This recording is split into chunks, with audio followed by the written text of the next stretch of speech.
നമസ്കാരം. എല്ലാവർക്കും SK astro ലൈഫിലേക്ക് സ്വാഗതം. വൃശ്ചികം രാശിക്കാരെ 2026 ശനി 5-ാം ഭാവത്തിൽ വക്രഗതിയിൽ സഞ്ചരിക്കുമ്പോൾ അതിനുമേൽ ഗുരുവിൻ്റെ അനുഗ്രഹ ദൃഷ്ടി കൂടി ലഭിക്കുന്നു.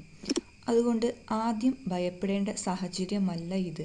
മറിച്ച് വൈകിയിരുന്ന പല കാര്യങ്ങൾക്കും ഒരു പുതിയ വഴി തുറക്കാൻ കഴിയുന്ന സമയമാണ്. വിദ്യാഭ്യാസം, ജോലി, സാമ്പത്തികം, സന്താനം, പ്രണയം, ഭാവിയിലെ നേട്ടങ്ങൾ, ഏത് മേഖലകളിലാണ് ഈ ശനിയുടെ അനുഗ്രഹം ലഭിക്കാൻ പോകുന്നത് എന്ന് നമുക്ക് നോക്കാം. 5-ാം ഭാവത്തിലെ ശനി ആദ്യം നൽകുന്ന പ്രധാന ഗുണം ശ്രദ്ധയും ക്ഷമയുമാണ്. ഒരു കാര്യം പെട്ടെന്ന് കിട്ടുന്നതിനേക്കാൾ കൃത്യമായ പ്ലാനിങ്ങിലൂടെ സ്വന്തമാക്കാനുള്ള കഴിവ് വർദ്ധിക്കും. മുമ്പ് പൂർത്തിയാകാതെ കിടന്നിരുന്ന കാര്യങ്ങൾ വീണ്ടും ഏറ്റെടുത്ത് പൂർത്തിയാക്കാൻ സാധിക്കും. വിദ്യാഭ്യാസം, സ്കിൽ ഡെവലപ്മെന്റ്, മത്സര പരീക്ഷകൾ, പുതിയൊരു സബ്ജക്റ്റ് പഠിക്കാൻ തുടങ്ങിയ കാര്യങ്ങളിൽ സ്ഥിരമായ പരിശ്രമം നടത്തിയാൽ നല്ല ഫലം ലഭിക്കാൻ സാധ്യതയുണ്ട്. വേഗത്തിൽ കിട്ടുന്ന നേട്ടത്തേക്കാൾ ജീവിതത്തിൽ ദീർഘകാലം നിലനിൽക്കുന്ന നേട്ടങ്ങളാണ് ഈ ശനി ലക്ഷ്യമിടുന്നത് എന്ന് പറയാം. ഇവിടെ ഏറ്റവും പ്രധാനപ്പെട്ട പോസിറ്റീവ് പോയിന്റാണ് ശനിയുടെ മേലുള്ള ഗുരുദൃഷ്ടി. ശനി നൽകുന്ന ഡിസിപ്ലിനൊപ്പം ഗുരുവിൻ്റെ അനുഗ്രഹം ലഭിക്കുമ്പോൾ കാര്യങ്ങൾ കൂടുതൽ ബാലൻസ്ഡായി മുന്നോട്ടു പോകാൻ സാധിക്കും. തീരുമാനങ്ങളിൽ പക്വത വർദ്ധിക്കും. പഠനം, കരിയർ പ്ലാനിംഗ്, ഫ്യൂച്ചർ ഇൻവെസ്റ്റ്മെന്റ് തുടങ്ങിയ കാര്യങ്ങളിൽ നല്ല ഗൈഡൻസ് ലഭിക്കാൻ സാധ്യതയുണ്ട്. മുതിർന്നവരിൽ നിന്നോ എക്സ്പീരിയൻസ്ഡ് ആയ വ്യക്തികളിൽ നിന്നോ സഹായം ലഭിക്കാനുള്ള സാധ്യത കാണാം. ശനി പരിശ്രമം പഠിപ്പിക്കുമ്പോൾ ഗുരു ആ പരിശ്രമത്തിന് ശരിയായ ദിശ കാണിക്കുന്നു. ഇതാണ് ഈ സമയത്തിൻ്റെ ഏറ്റവും മനോഹരമായ പ്രത്യേകത. കരിയർ മേഖലയിൽ പതുക്കെയാണെങ്കിലും സ്ഥിരമായ വളർച്ചയുണ്ടാകാൻ സാധ്യതയുള്ള സമയമാണ്. ജോലിയിൽ കൂടുതൽ റെസ്പോൺസിബിലിറ്റി ലഭിക്കാം. നിങ്ങളുടെ കഴിവുകൾ മേലുദ്യോഗസ്ഥർ ശ്രദ്ധിക്കാനുള്ള അവസരങ്ങൾ ലഭിക്കാം. പുതിയ സ്കില്ല് പഠിക്കുന്നവർക്ക്, കരിയർ മാറ്റം ആലോചിക്കുന്നവർക്കും ഈ സമയം നല്ല രീതിയിൽ ഉപയോഗിക്കാം.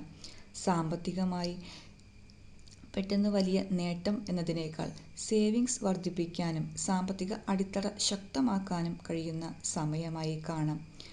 11-ാം ഭാവത്തിലേക്കുള്ള ശനിയുടെ ദൃഷ്ടി കാരണം ലോങ് ടേം ഇൻകം ഓപ്പർച്യൂണിറ്റീസിൽ ശ്രദ്ധ കേന്ദ്രീകരിക്കുന്നത് ഗുണകരമായിരിക്കും. 5-ാം ഭാവം പ്രണയവുമായി ബന്ധപ്പെട്ട ഭാവമായതിനാൽ ഈ മേഖലയും പ്രധാനമാണ്.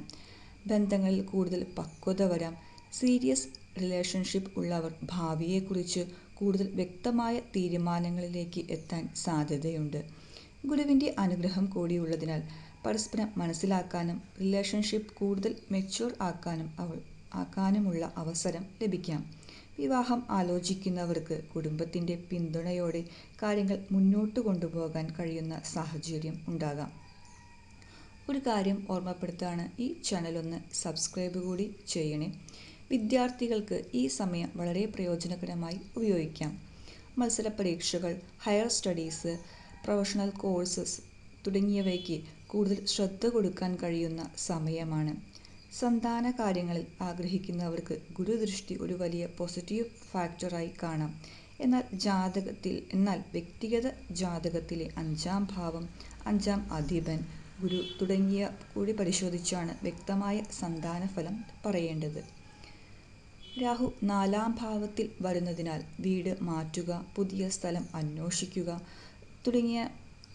എന്നിവ സംബന്ധമായ കാര്യങ്ങൾ മുന്നോട്ട് കൊണ്ടുപോകുക തുടങ്ങിയ ചിന്തകളൊക്കെ വരാം.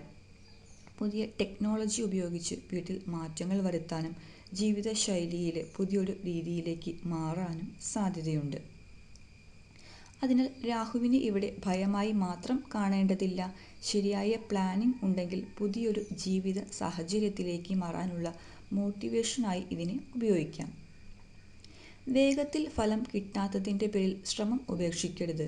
നിങ്ങൾ സ്ഥിരമായി ചെയ്യുന്ന പരിശ്രമങ്ങൾ പിന്നീട് വലിയ നേട്ടമായി മാറാനുള്ള സാധ്യതയുണ്ട്.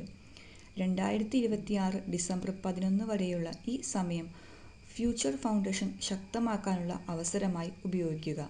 വൃശ്ചികം രാശിക്കാർ, ഈ വക്രശനി പുതിയ തുടക്കത്തിലേക്കുള്ള ടേണിംഗ് പോയിന്റ് ആകട്ടെ. ഒരു കാര്യം ഓർമ്മപ്പെടുത്തുകയാണ്, ഈ ചാനലൊന്ന് സബ്സ്ക്രൈബ് കൂടി ചെയ്യണേ. ഇത് പൊതുവായ ഫലങ്ങളാണ്. വ്യക്തിഗത ജാതകത്തിലെ ഗ്രഹസ്ഥാനങ്ങൾ അനുസരിച്ച് ഫലങ്ങളിൽ വ്യത്യാസം ഉണ്ടാകാം.